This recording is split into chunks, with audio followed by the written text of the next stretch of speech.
back out, back to fuck out, back to and then move on.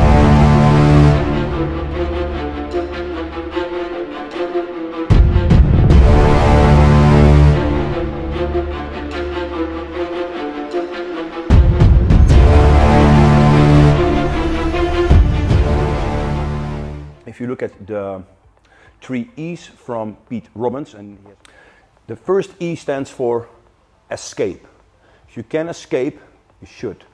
If it's not possible to escape, for example, you're in public transport, you have somebody with you, a small child or an elderly person, and you cannot escape, you cannot escape. Maybe because it's simply you don't have time to escape. Too many people, or he is blocking the escape route. This is not always possible, but the best way is to escape and to run away from the knife. Everybody understands this part, right? You have no interest in dealing with a knife. You will get caught. The only thing we can teach you is to deal with the knife as effective as you can, and probably it's all about damage limitation. So if you really think you will come out with no injury, not really realistic. No method or martial art is 100% guaranteed anyway that it will work. But you have to find principles and concepts that are based on gross motor skill under the extreme stress of somebody trying to plunge a hole in you. It's a really different mentality than the training we have today. Yes. What we also do is we try to add role play, because if you add role play to a stimulus, and the stimulus to a reaction, so the solution we have, this is how you install a skill set in somebody's brain. If I only teach you the response or the solution, if you like, nothing will come out on the stress. So we give you a solution based on gross motor skill, and we attach this to the threat. So now you get a threat, stimuli, and you create neurological pathways to the solution. Yes, sounds really difficult, it's not. Just train fucking realistic. You have a realistic attack, and now we have the answer. So before you train the answer, you have to understand the question. Yes, the question is the attack. So the context of today is you cannot avoid, you could not escape, otherwise you should.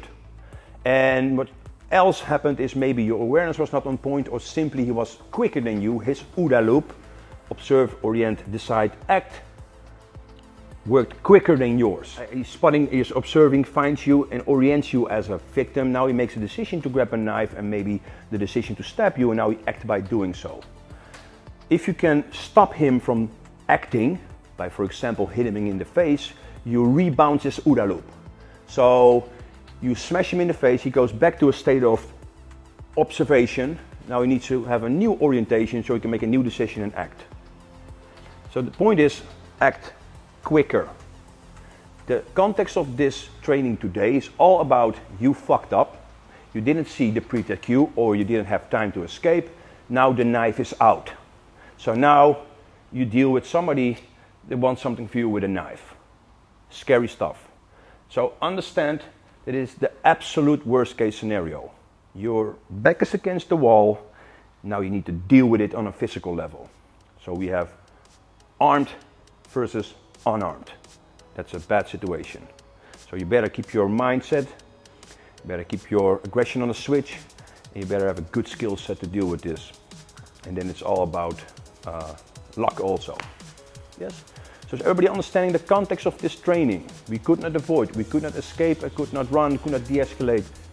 Start the training. Thanks for that.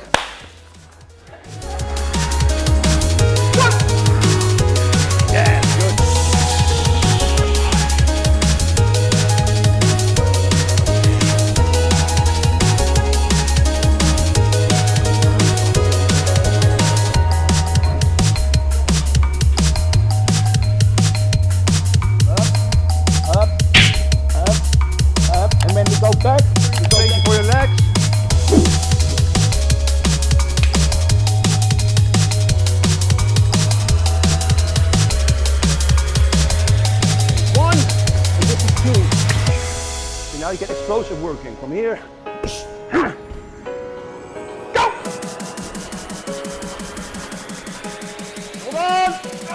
10 more seconds. The low is an angle 1, but I just want to show you now a drill. And this is not how you fight the fight. It's not that you will stand against the wall, somebody is slicing with a knife, and you try to block the knife. This is a drill for you to get a default response. So I tuck in my stomach a little bit, so I almost become flat-footed. Not too flat-footed, otherwise I lose balance. But instead of standing like this, I will make myself smaller again. So I'm protecting my vital square. From this position, we will start against the wall. Why against the wall? If I see a knife, I would fucking run like Forrest Gump. Because you don't want to be there. This is the situation I explained 3 times before. Act of sheer desperation, you cannot escape, his knife is out. So you made some mistakes there.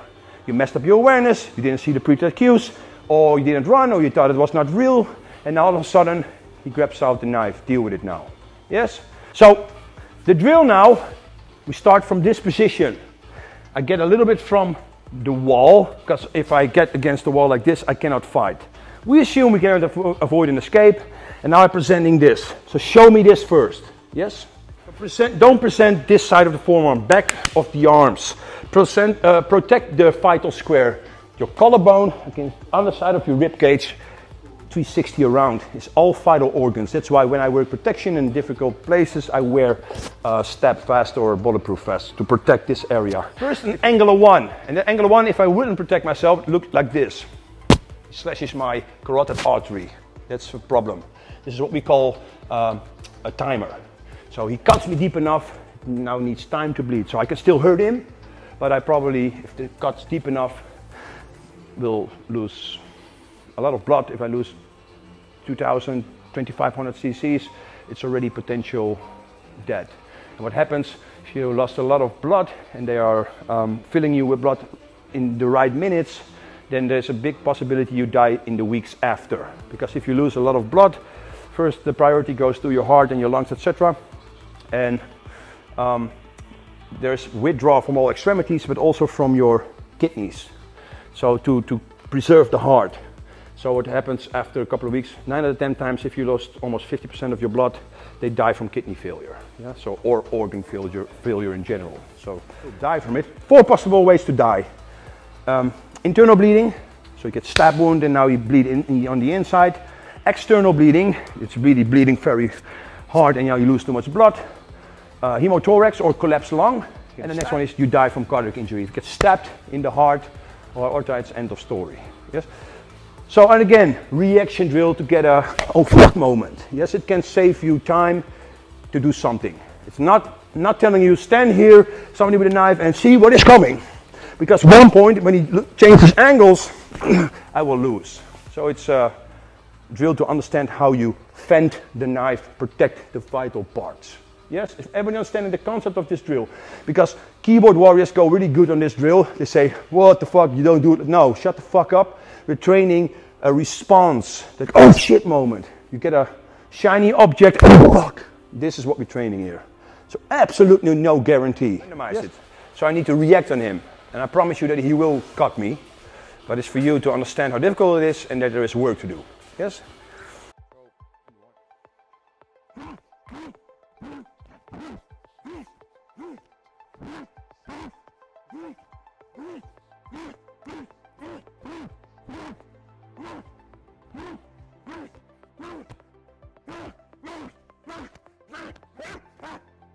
You see, at one point he will overwhelm you and you will get stabbed.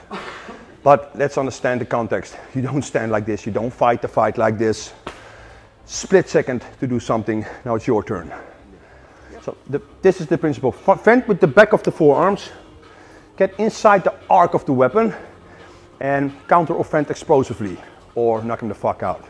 So in the case of an angular 1 and it's this attack,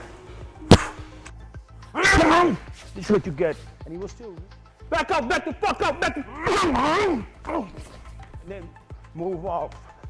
Yes? This is the position we start with. But first the drill.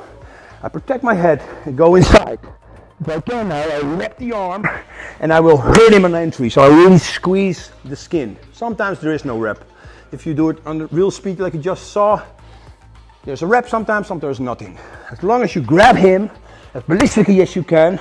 And while you're kneeing him, we'll not only knee him, I'm going to put the knee in and plant my feet down. So he needs to negotiate my knee, not the other way around. So from this position, I can take his balance right away. This is not the case yet. I need to keep on going, because in this position, exactly. Or he will yank the knife back. When he was in the other position, I'm fucked. So understand that this is again split second in time. This position, he gets this one forward, I need to snatch him against the floor. And in this case, because he has a knife, I want to smash his head against the concrete. Yeah, now maybe you can stamp on the hand. Be careful you don't stamp into the knife. Or if you walk away from him, crush the ankle and now run off, because that's reasonable and necessary if he has a knife. Because if you don't knock him out directly, he can stand up and attack you again. So you want to bring the numbers down fast. That's why we simulate the stomp next to the ankle with training. This is taking his mobility. Sometimes, if he's not there and you cannot reach the ankle anymore, don't go back, stamp for the ankle, run.